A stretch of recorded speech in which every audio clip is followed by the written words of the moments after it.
মুসলমান এক করি আহ্বান তবে কেন এক নও হে মুসলমান এক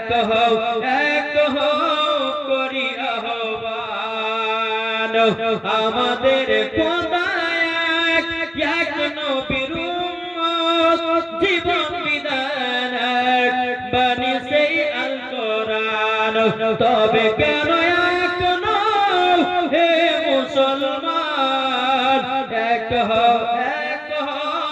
করি আহ্বান ধরলেন বাইতুল্লাহ এক মদিনা শরীফ এক উহুদ পাহাড় একটা তো জীবন একটা তো মরণ সবাই যেন থাকবো যেন একসাথে কি গো থাকবেন না তবে কেন এক নও হে মুসলমান এক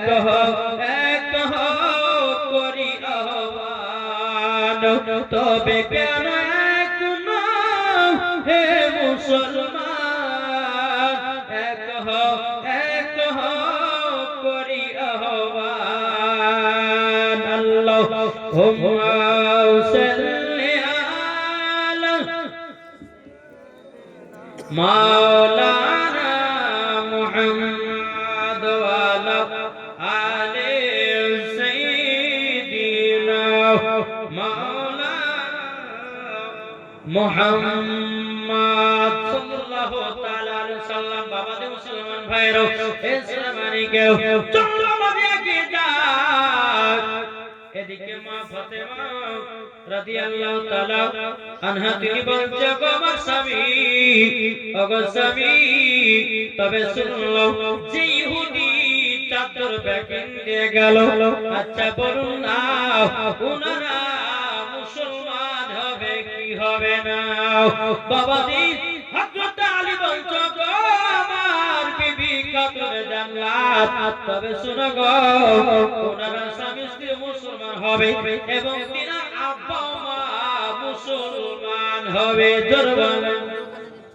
এদিকে ইহুদি গুলো বাবা নবীর কাছে কলমা পড়ে বাড়ি গেলেন বাড়ি যাওয়ার পরে 2 দিন পরে তার বাপ মাও কলমা পড়ে মুসলমান হলো জোর বলেন সাহাবীরা ইহুদিদের নবীর দরবারে এসেছে আসার পরে বলতে নবী গো আবার আব্বা কলমা পড়ে নিয়েছে আবার মা কলমা পড়ে নিয়েছে এটাকে বলা হয় গায়বের সংবাদদাতা নবী জোর বলেন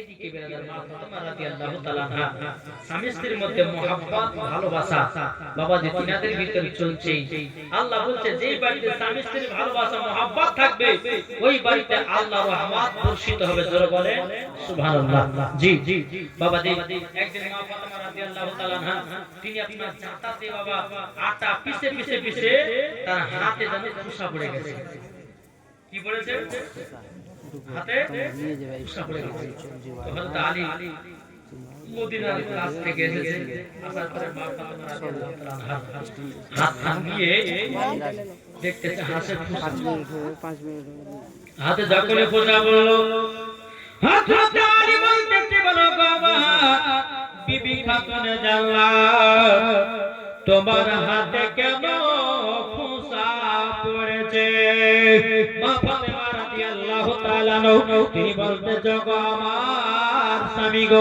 আমি জান্নাতে আটা পিষতে পিষতে জানো আমার হাতে খোসাটা পড়ে গেল বলে তাই নাকি এদিকে আমার আলী রাদিয়াল্লাহু তাআলা মা ফাতেমার হাতটা নিয়ে বাবা একটা হাতে চুমা দিয়ে দিলে বাবা চুমা দেওয়ার পরে আলী বলতেছে ও গো বিবি খাতুন জান্নাত তবে শুনো গো শুনো তোমাকে একটা কথা বলতে চাই বলে কি কথা বলো না তখন বলছো গো খাতুন জান্নাত তোমার আব্বার বাড়িতে অনেক গোলাম আছে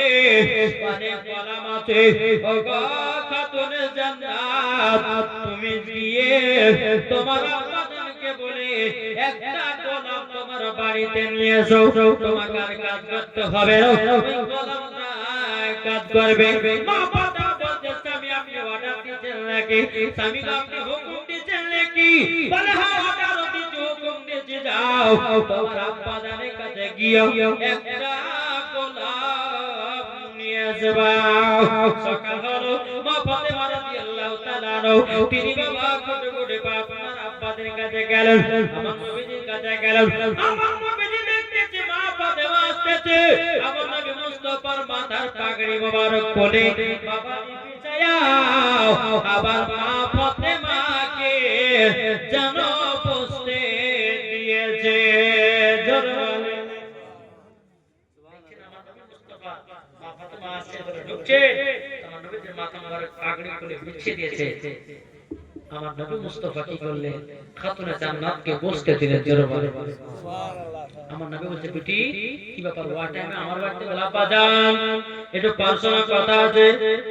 বলে বেটি গো পার্সোনাল কথা আমি পরে শুনবো মা, তবে তুমি এক কাজ করো, আমার সমস্ত সাহাবীরা আমার কাছে আসবে, বসবে, মসলা মাসাইল জিজ্ঞাসা করবে, আমি তাদেরকে নিয়ে একটু আলোচনা করব। ও বেটি তুমি এখন বাড়ি যাও, আমি তোমার বাড়িতে সন্ধ্যাবেলাতে আসবো। বেটি তুমি এখন বাড়ি যাও, পার্সোনাল কথা ঘরের ভিতরে হবে, বাইরে হবে না। জোর বলে ও মা কালা, স্বামীর দুর্নাম কেউ করবেন না। অনেকে মা বোনেরা আছে রে বাবা, স্বামী যদি একটু স্ত্রীকে গালিগালাজ করে, বাবা কথাটা বাবা বাপ মাকে গাহায়, গাহায় না? সুবহানাল্লাহ। এদিকে মায়ের অনেকে আছে, আলহামদুলিল্লাহ। জি জি, মায়েদের কেন বলবো ও স্বামীর দুর্নাম কেউ গাবেন না। আর আপনাদেরকে বলি ভাই, স্ত্রীর দুর্নাম কাউরের কাছে গাইবেন না। ঘরের ভিতরে যেতে হবে সেটা নিজের নিজের ভিতরে রাখার চেষ্টা করো। অনেকে মা বোনদেরকে দেখা দাও বাবা স্বামীর দুর্নাম মার কাছে গায়, স্বামীর দুর্নাম বান্ধবীর কাছে গায়, স্বামীর দুর্নাম কত কত মানুষের কাছে গায়। কিন্তু মা বাবা কোন স্ত্রী যদি স্বামীর নামে দুর্নাম কে গায়, ওই বাড়িতে আল্লাহর রহমত বর্ষিত হবে না, ভালোবাসা তৈরি হবে না। ভগবান স্বামী যতই খারাপ হোক না কেন, তবুও স্বামীর দুর্নাম বাইরে গাওয়া চলবে না। আর আপনাদেরকে বলতেছে বাবা, স্ত্রী যতই খারাপ হোক না কেন, স্ত্রীর কথা কাউরের সামনে বলা চলে না।